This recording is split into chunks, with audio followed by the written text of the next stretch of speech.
All right. Good afternoon, Ms. Laurie. Good afternoon, Mrs. Franklin. Can you introduce yourself? Tell me your name, your background, kind of your history and education. Sure.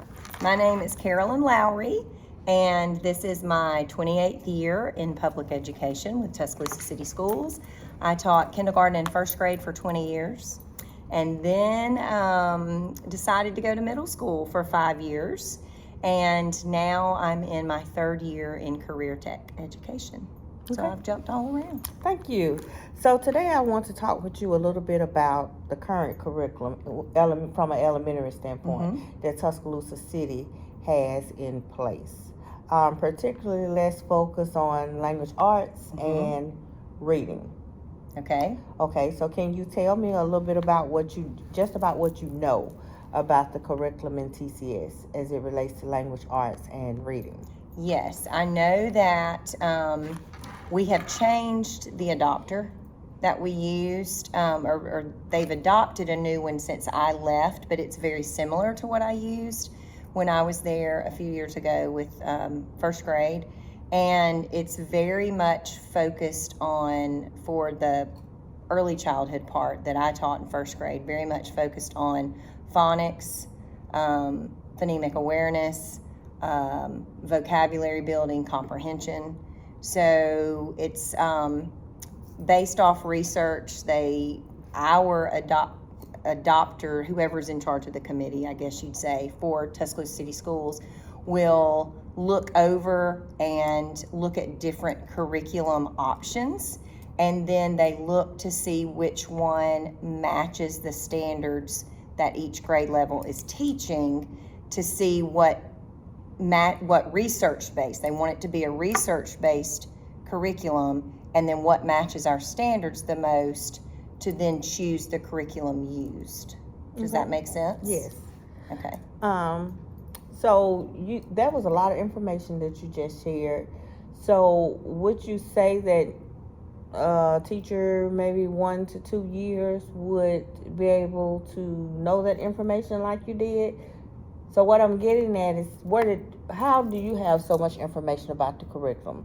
Like, were you on a committee, or how did that come to you? We just, at the elementary school where I was, we went over the curriculum when we got a new curriculum, because I changed in my 20 years of course, little people with first grade. We changed curriculums, and when we adopted a new curriculum, we would sit down as a faculty and go over it, but then we would break into our grade level groups to dig into it and then adapt it to how we were going to use it for our planning purposes. Got you. Do you think our current curriculum is aligned to ACAP? I feel like it is, from what I have heard elementary teachers talk about. They, and of course, I've since left my elementary years, but I have heard several elementary colleagues say that they feel it's lined up with ACAP in terms of the standards, because they pull the standards that they're given and match the units of study within that curriculum. So I feel from the feedback I'm hearing that it is. Okay. And Tuscaloosa City, do they do anything special or anything in particular for the students who are behind? Like, what do they use for intervention? When you were there, what were some of the strategies, or maybe a different curriculum that they use for students who are not quite where they need to be? Can you tell me a little bit about that? Yes. When we had children that were behind, we did an intervention. So we had intervention 30 minutes a day, and we did the intervention when I was a first grade teacher at the beginning of the day, to get them fresh when their little minds were coming in, fresh and ready at the start of the day. And we did a special intervention, and we had a separate curriculum for a few years that we used that was an intervention research-based curriculum. And then later, when we had Imagine Learning, it had a curriculum component that our system bought for intervention of the early grades.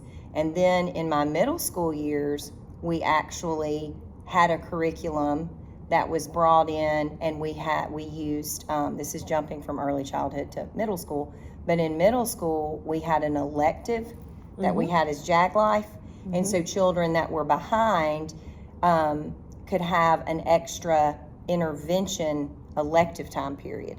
And we had a curriculum we used for those children to work on reading. And that was Read 180, right? Yes. Okay. Read 180. Yes. When I was the instructional coach at Westlawn Middle School, I used Read 180. I was a half and half. I was Oh, I half remember reading that intervention. because you were familiar with it when I was teaching with it. Yes. And half instructional coach. So I loved that curriculum, Yes, Read it 180. was very good. Yeah, it was the blended learning approach, and I Yes. love that as well.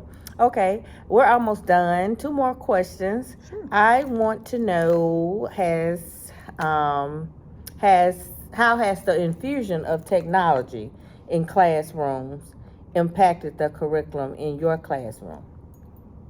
Classroom from when I was with the younger ones, or It can actually be both. Basically, Both? what impact has technology had in your classroom as it relates to the curriculum? okay. In terms of the younger children, when I taught first grade, technology was integrated, I guess, to enhance what they were learning. At the time when I was with first grade, we would get some technology programs to pull in skills to give them a fun way of learning. So that's how we used it then. In middle school, technology, it was embedded through the Read 180, and that's how we used it. Today in career tech, it's embedded in that I pull standards and develop PowerPoints and different activities, I guess, that I teach from to incorporate my standards into technology, because I know we have to train our kids with technology. Right. But as far as from first grade up to high school, it just looks different in how we use it. Okay. All right. Do you think technology overall has enhanced the curriculum? No. I mean, I think that could be a yes, no, maybe. Okay. Because I do feel it's important, but being that I've taught 28 years, I think back to my early years of teaching, and I think we can still do it. And I think back to the early years of skills, kids need the books in hand. They need hands-on. And I think technology could come later years, maybe, with the curriculum, if that makes sense. And I can see that because you've been in it for a long time. So you know the positive side of not having technology in the classroom versus now having to use technology. Yes, and technology, as great as it can be, it can be a distraction with the younger kids. Yes. And I think that's something we have to look at. Okay.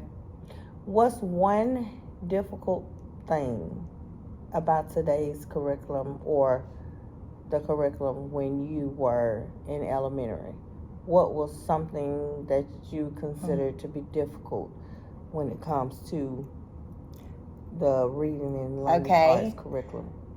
I'm thinking back to first grade, and I'm also thinking about when I taught 7th grade language arts. With our curriculum that we used and the amount of information we were to cover in a week's time was huge. And it's like, I literally remember sitting with my grade level and going, I could teach reading and language arts all day long. But we had to pull in math, we had to pull in science, social studies, and then we had our, specials, art, music, and different things. But there was so much content, and I personally felt like I can't get it all covered. And so we would have to read through and pick, according to the standards, what part of the curriculum was most needed to teach that standard. Does that make sense? Yes, it does. Okay. Do you have any questions for me?